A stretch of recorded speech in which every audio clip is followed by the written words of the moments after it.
Tonight, I want to tell you a story that begins on a silent mountain road and ends with a single act of courage. Ben was a young truck driver crossing the frozen ridges of Montana long past midnight. The headlights of his 18-wheeler sliced through the falling snow, the hum of the engine the only sound for miles. Then, out of the darkness, a shape on the road.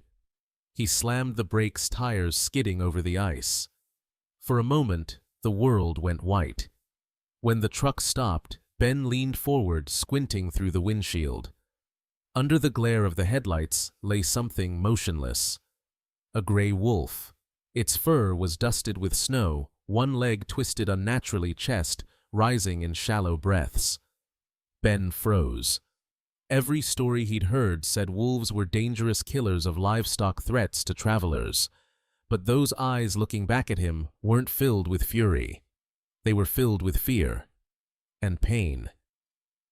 "They say wolves are dangerous," he whispered to himself. "But right now, I see a creature just trying to survive." He reached for his radio, calling the nearest ranger station. Static answered him. The voice on the other end was tired. "No rescue teams at night. Too risky in this weather. You'll have to wait till morning."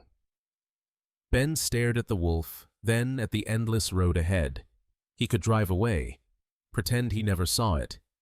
But something inside him refused. He took the old blanket from his cabin, stepped into the biting cold, and slowly walked toward the wolf, keeping several feet between them. He placed the blanket near its body, creating a small barrier against the freezing wind. The wolf's eyes followed every move but didn't growl. Its breathing calmed just slightly. Ben returned to his truck, parked with the headlights still on, and sat there watching through the glass, guarding the road. Hours passed. Snow built up on the hood. Inside the cab, he whispered, "Hang in there, buddy. Just a few more hours." Outside, under the white glow, the wolf's chest rose and fell, fragile but alive. No one else would see what happened on that lonely stretch of mountain highway. But that night, fear met compassion. And what happened next surprised everyone. Ben Hollis wasn't the kind of man who looked for trouble or miracles. At 26, he'd already spent more nights on the road than most people spend in their entire lives. His father was a trucker. His grandfather, too. The rumble of diesel engines ran through his blood like a lullaby. He hauled lumber and supplies through the northern Rockies, where the mountains swallowed the sky and winter ruled longer than any season should. Out there, cell service faded, radio signals came and went, but the silence always stayed. Ben liked it that way. He wasn't running from anything. But maybe he was searching for something, even if he didn't know what yet. Every run through Montana felt the same snow solitude and miles of wilderness. But tonight would be different. That night, the temperature dropped below zero. The world outside looked like a ghost white breath, frozen pines, no sound except the steady rhythm of tires on asphalt. As he drove, he tuned his old CB radio to a late-night talk station. The host was debating the recent news about gray wolves, how some ranchers in the region wanted them controlled again. "They're predators," a caller said. "They kill livestock. They don't belong this close to people." Another voice answered softly, "But they were here before we were." Ben listened, glancing at the snowbanks, reflecting his headlights. He'd seen wolves before from a distance, silhouettes moving against the tree line. Always graceful, silent, untouchable. He didn't fear them, but he respected them the same way he respected a storm. When he stopped at a fuel station earlier that evening, an older ranger had warned him, "Watch the roads up north. Deer cross this time of year. So do wolves. They're just trying to follow the herds." Ben nodded, not knowing that advice would save a life before the night was over. As midnight crept closer, he crossed into the high passes near Glacier National Park, a region famous for its wild beauty and unforgiving winters. The stars disappeared behind heavy clouds. He turned off the radio, letting the silence take over. The hum of the truck blended with the whisper of falling snow. In that moment, he felt small, a single human, crossing a world that had existed long before him and would go on long after. Somewhere beyond those mountains, wolves were moving through the dark, unseen, untamed. None of them knew that soon one of their own would need help from the most unlikely creature of all, a man behind the wheel of a freight truck. The road twisted downward, the headlights flashing across pine trunks and icy guardrails. Ben's fingers tightened on the steering wheel. The snow was thickening. He remembered something his father used to say. You can't control the wild sun. You can only drive through it and hope it lets you pass. Those words echoed as he entered the narrow mountain stretch where visibility dropped to just a few yards. The moment felt heavy, like the world was holding its breath.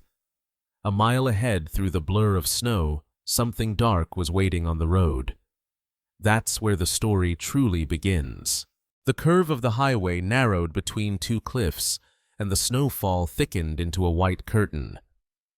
Ben slowed his truck. The wipers struggled to clear the windshield.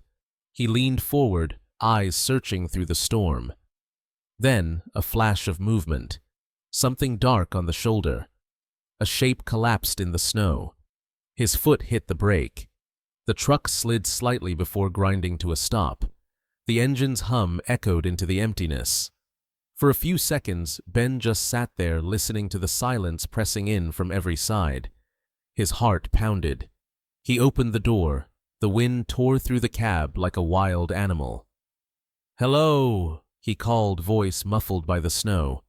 No answer, only the whine of the storm. He stepped down carefully, boots crunching into the icy slush. The air was bitter enough to sting his lungs. Under the headlights, the shape became clear, fur matted with blood breath, coming in small bursts of vapor. A gray wolf, full-grown, yet frail now under the weight of injury. Its hind leg was twisted, likely hit by a vehicle that hadn't stopped. The snow around it carried faint streaks of crimson. Ben froze. Every instinct screamed at him to get back in the truck. Wolves were predators unpredictable. But those eyes, they didn't glare. They pleaded. Ben swallowed hard and reached for his flashlight.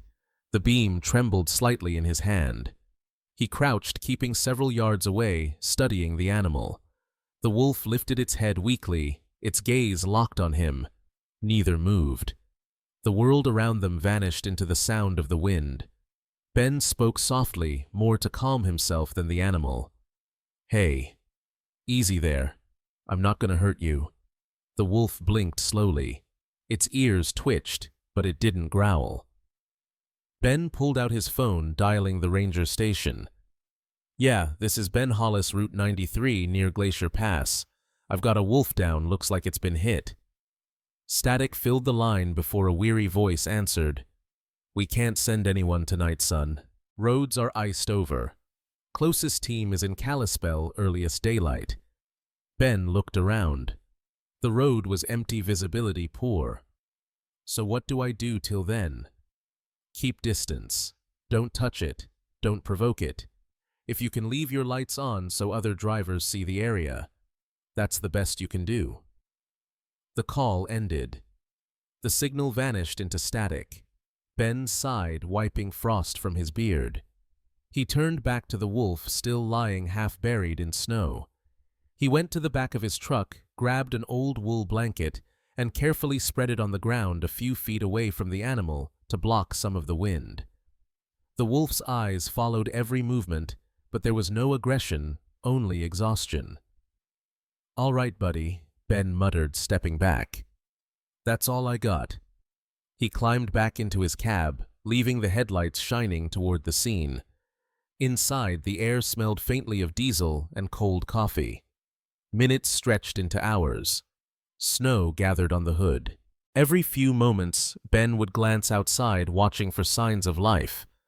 The wolf's chest rose and fell barely, but it was enough. He thought about his father's words again.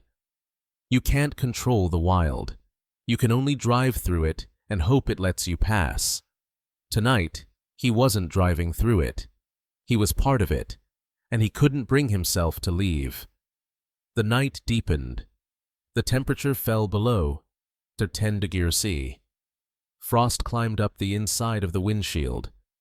Ben turned on the truck's heater for a moment, then shut it off to save fuel. His breath fogged the cabin glass. He whispered, half smiling at the absurdity of it all. "Guess it's just you and me out here." Outside, the wolf blinked slowly, collecting on its muzzle.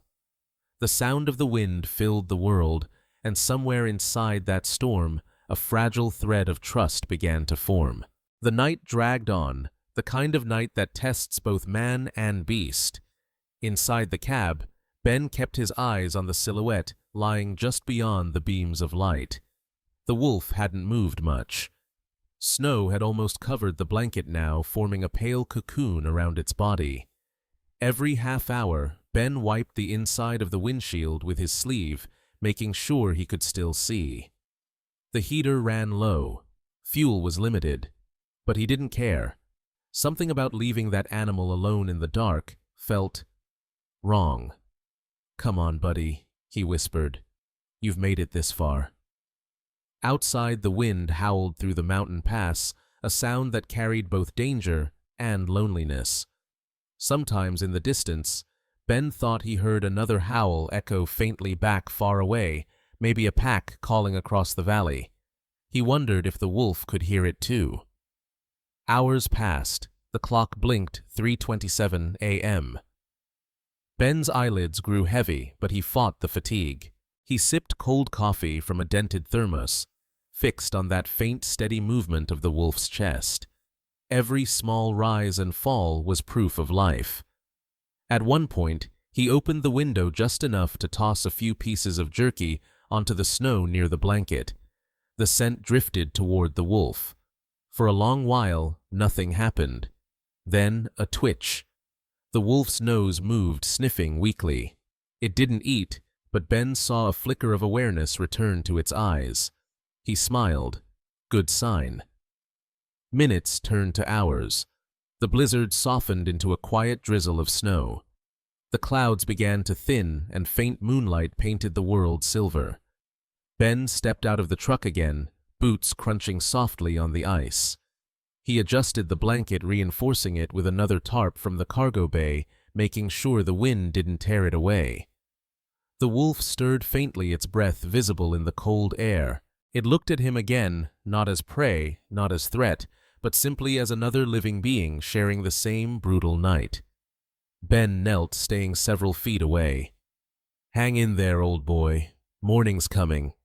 His voice trembled slightly, exhaustion, or emotion he couldn't tell. Back in the cab, he turned off the engine to conserve fuel. The only sound now was the wind and his own heartbeat.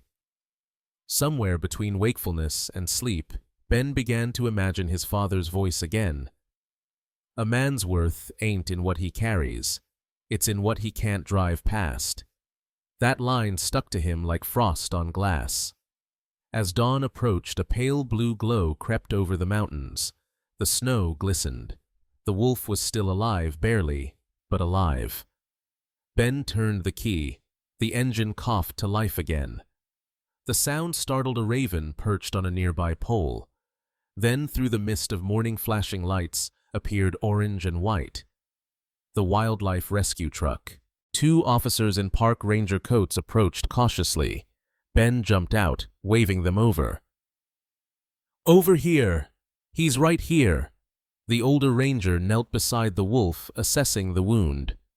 Broken leg, cold exposure, but he's breathing strong. He's a fighter. The second ranger turned to Ben. "You stayed with him all night." Ben nodded. Didn't feel right to leave him. The man smiled faintly. "Well, if you hadn't stayed, he'd have frozen long before sunrise." Ben looked down at the wolf. Its eyes, now half open, calmer, as if it somehow understood what was happening. The rangers gently lifted the animal onto a stretcher, covering it with thermal blankets. Ben helped carry the stretcher to the rescue truck. The wolf's paw twitched once, brushing against Ben's sleeve. Just a reflex maybe. Or maybe not. As the truck doors closed, the sun began to rise over the peaks, soft gold light spilling across the snow, washing away the darkness of the night.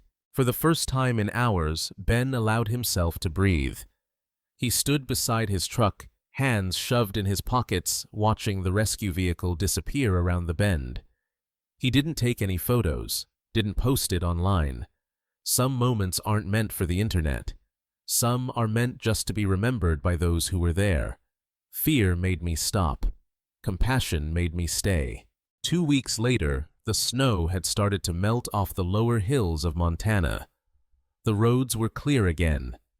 Ben had returned to his roots, back to the endless stretches of asphalt, the hum of the engine and the smell of diesel and pine. But every night, when he passed through the same mountain range, he'd catch himself glancing at the shoulder of the road, the place where it happened. Sometimes he thought he saw a shadow move through the trees. Sometimes it was just the wind. Then, one afternoon, as he unloaded cargo in Kalispell, his phone buzzed. A message. "Mr. Hollis, this is Ranger Callan from the Wildlife Sanctuary. The gray wolf you found survived. Would you like to visit him before release?" Ben just stared at the screen for a long time. When he finally replied, yes, he didn't realize his hands were shaking. The sanctuary was tucked deep in the valley, surrounded by cedar and snowmelt streams. It wasn't a zoo, no tourists, no cages, just open enclosures where recovering animals could heal before returning to the wild. A young caretaker led Ben through the main gate. "We call him Echo," she said with a small smile. "Because the first night we treated him, he howled in his sleep like he was calling out to someone far away." Ben's chest tightened. They stopped before a tall wire fence overlooking a spacious pen. Inside, the wolf, larger now, stronger, paced slowly under the morning sun. His fur gleamed silver gray, the scar on his leg still visible. "He doesn't approach people," the caretaker warned. "But you can watch from here." Ben nodded, gripping the railing. For a moment, the wolf didn't notice him. It moved with quiet power, nose close to the ground, tracing invisible scents in the soil. Then it stopped. Its ears perked up, head lifted. It turned and looked straight at him. The distance between them might as well have been miles. Yet Ben felt that same energy he'd felt on the road, a fragile, wordless connection. The caretaker stepped back, whispering, "That's unusual. He's never held eye contact that long." Ben didn't speak. He just stayed still, letting the moment breathe. The wolf took a few cautious steps closer, stopping near the fence. Its golden eyes studied him, calm, not fearful. The wind stirred between them, carrying the scent of pine and thawing earth. Then, in a slow, deliberate motion, the wolf lifted its head and released a low, echoing howl, soft at first, then stronger, resonating through the valley. The sound wasn't threatening. It was pure. A sound of recognition. Ben felt something shift inside him, something quiet and heavy, like a memory too sacred to touch. The caretaker smiled faintly. "I think he remembers you." Ben's voice was barely a whisper. Or maybe he just remembers kindness. The wolf stopped, howling, lowered its head slightly, as if nodding, then turned and walked toward the trees at the back of the enclosure. Sunlight broke through the clouds, painting gold over the fence, over the wolf's fur, over Ben's hands clutching the cold metal railing. He didn't take a photo. He didn't need one. Some moments are meant to live only in the heart. That night, as he drove home, the valley behind him fading into dusk, Ben rolled down the window. The cold air filled the cab. Somewhere far behind, faint and haunting, came another howl. He smiled. News travels fast in small towns, especially when it involves a wolf. A week after his visit to the sanctuary, Ben's story appeared in a local newspaper. The headline read, Truck driver saves injured wolf on Glacier Pass. It wasn't meant to go viral, but it did. A photo taken by one of the rangers, the truck under snowfall headlights cutting through the dark, spread across social media. Within days, it was everywhere. Some called him a hero, others called him reckless. One comment read, "You should never interfere with wild predators. It's dangerous and unnatural." Another said, "If more people cared like this, maybe fewer animals would die on our roads." Ben didn't reply to any of it. He wasn't looking for attention. But the noise around him grew louder. A week later, a reporter from the Montana Herald tracked him down at a truck stop. "Mr. Hollis." She began, camera ready. "Did you realize you could have been seriously hurt that night?" Ben wiped his hands on a rag standing beside his rig. "Yeah, I realized it. But leaving him there felt worse. Some say you interfered with a wild animal, that your actions could have affected its behavior." Ben nodded slowly. "Maybe. But I didn't touch him. I just stayed so nobody else would hit him again." The reporter lowered her mic. Why Ben looked past her toward the tree line in the distance? Because someone had to. The next morning, Montana Fish, Wildlife and Parks released an official statement. The driver followed proper procedure, maintaining distance, contacting authorities, and ensuring visibility for traffic. His actions likely saved the animal's life without violating any state wildlife regulations. The statement didn't end the debate, but it quieted it. A few weeks later, Ben was invited to a community panel about wildlife coexistence. Ranchers, conservationists, and local officials filled the small town hall. A rancher stood up, arms crossed.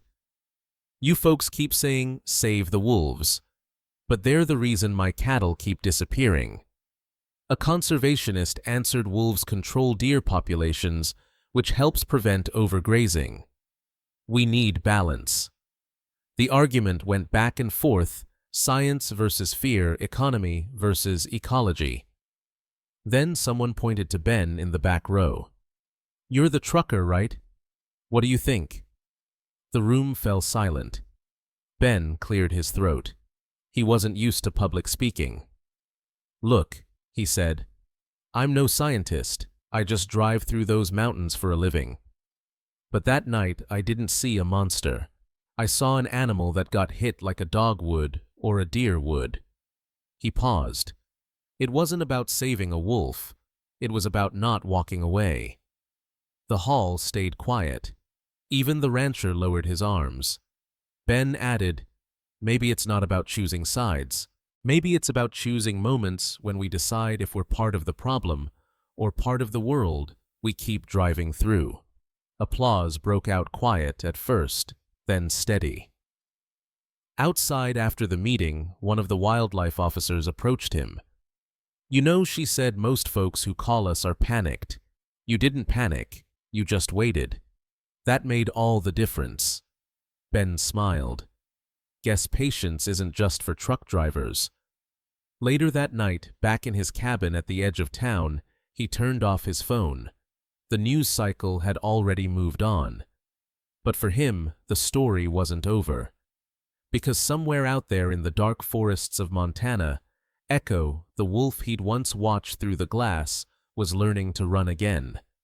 And Ben was learning what it meant to truly stop. Spring arrived late that year in Montana. The snow melted slowly, carving new streams through the valley. The trees were still bare, but the air smelled of thawing earth, the scent of beginnings. Ben had just finished a delivery near Whitefish when his phone buzzed again. The message was short. "Echo is ready for release tomorrow morning. Glacier National Park. You're welcome to attend." Ben sat there for a long while, engine idling, sunlight spilling across the dashboard. He didn't know what he was supposed to feel. Pride, sadness, maybe both. The next morning, he drove out before dawn. The mountains were still wrapped in fog when he reached the clearing. A small team from the sanctuary waited near a service trail, 2 trucks, a few rangers, and a steel transport crate resting in the back of one vehicle. The sound of steady breathing came from within. Echo. The same gray fur, the same calm presence. Only stronger now, his body lean muscles rebuilt. Ben stood a few steps away as the lead ranger approached him. "We'll open the gate up there," the ranger said, pointing toward a slope leading into dense forest. "Once he steps out, he's on his own again." Ben nodded quietly. The ranger gave him a curious look. "You sure you're okay watching this?" "Yeah," Ben said softly. "It's the right thing." They carried the crate toward the clearing. The morning light cut through the mist, turning everything silver. The rangers unlatched the gate and stepped back. For a few seconds, nothing happened. The woods were silent, as if the earth itself was holding its breath. Then, movement. Echo stepped out slowly, one cautious paw at a time. He paused, sniffed the air, and lifted his head to the wind. His fur shimmered under the first light of morning. The ranger whispered, "He knows where he is." Echo turned slightly, not toward the forest, but toward Ben. Their eyes met one last time across the open space. For a heartbeat, everything stopped: the wind, the birds, even the noise of the trucks. Ben felt that same weight in his chest, the same quiet connection that had begun on that frozen night. Echo tilted his head just a fraction, then turned, broke into a slow run, and vanished into the trees. His form disappeared between the shadows, his paws leaving faint prints on the damp soil. And then, a sound. A long, low howl rising from the forest, not sad, not desperate. A song of freedom. The rangers smiled. He's home. Ben stood still, eyes fixed on the trees. His reflection shimmered faintly in the truck's side mirror, a man standing where wilderness begins. He whispered, "Safe travels, friend." Hours later, on his way back down the mountain, Ben pulled over at the exact spot where it had all started months ago, the curve of the highway where headlights once found a dying wolf in the snow. Now the ground was dry grass pushing through the soil. The air carried the scent of spring. He shut off the engine, stepped out, and listened. The wind moved through the pines. The same sound that once chilled him now felt like a greeting. Somewhere far off, faint but clear, a howl answered back. Ben smiled. VO. Soft, reflective. Maybe kindness doesn't change the world, but sometimes it saves a life. And that's enough. Weeks turned into months. The snow melted completely, rivers swelled, and the forests of Montana returned to life. Spring gave way to summer, and soon the mountains hummed again, alive with insects, streams, and the unseen rhythm of wild things. Ben was back on his routes, the long-haul roads stretching endlessly beneath his wheels.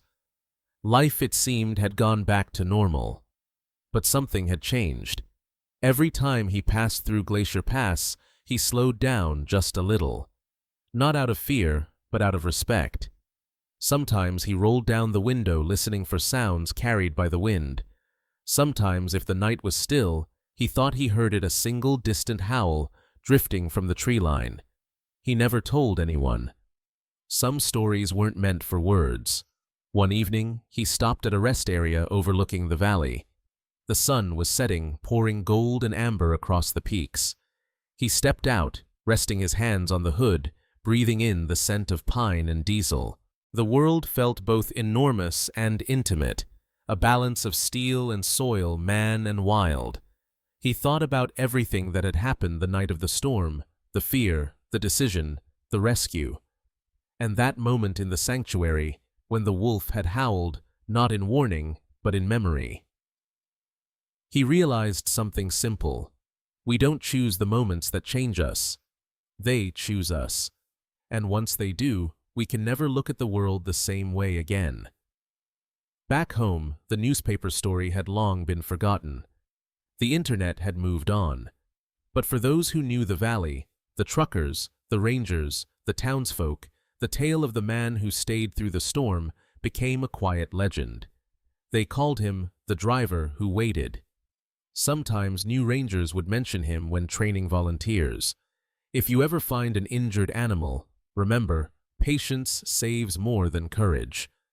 Ben never sought the credit. But every once in a while, letters arrived at his post office box. I read your story. I stopped for a deer last week. You were right. Compassion isn't weakness. He kept those letters in a small tin box under his seat. One night as he parked near the old mountain curve, he saw something move in the dark. Two glowing eyes flashed briefly in the headlights, then vanished into the brush. Maybe it was a coyote. Maybe a wolf. He didn't chase. He just smiled. VO softly. The wild doesn't forget kindness. It carries it in echoes, in footsteps, in howls that fade into the night. The camera would follow him as he climbed back into the truck, started the engine, and rolled forward into the dusk. The road stretched ahead long and quiet. And somewhere beyond the mountains, a single wolf's voice rose once more, clear, strong, alive. They say the wild doesn't need us, that it moves on with or without our help. Maybe that's true. But what about us? What happens to a person who sees pain and just drives away? Ben's story isn't about a man rescuing a wolf. It's about a moment, a single pause between fear and compassion, where he chose to stop. In that moment, he became something more than a driver on a lonely road. He became part of the landscape, part of the quiet heartbeat that connects all living things. The wild isn't cruel, it's just honest. It gives and takes without apology. And sometimes it gives us a chance not to be heroes, but to be kind. A blanket laid on the snow, a night spent awake, a choice to stay when walking away would have been easier. That's what saved Echo's life. And maybe in some small way, it saved Ben's too. Because kindness doesn't disappear when the moment ends. It lingers in the soil, in the air, in the echoes that follow after. Somewhere out there, a wolf runs free under the same stars that guided a man through the cold. And every time the wind carries a distant howl through the Montana valleys, it whispers the same truth. We are all connected. Fear divides us. Compassion brings us home. VO, gentle, close. Even small acts of kindness can echo further than you'll ever know. Because in the end, saving a life, any life, saves a part of our own humanity.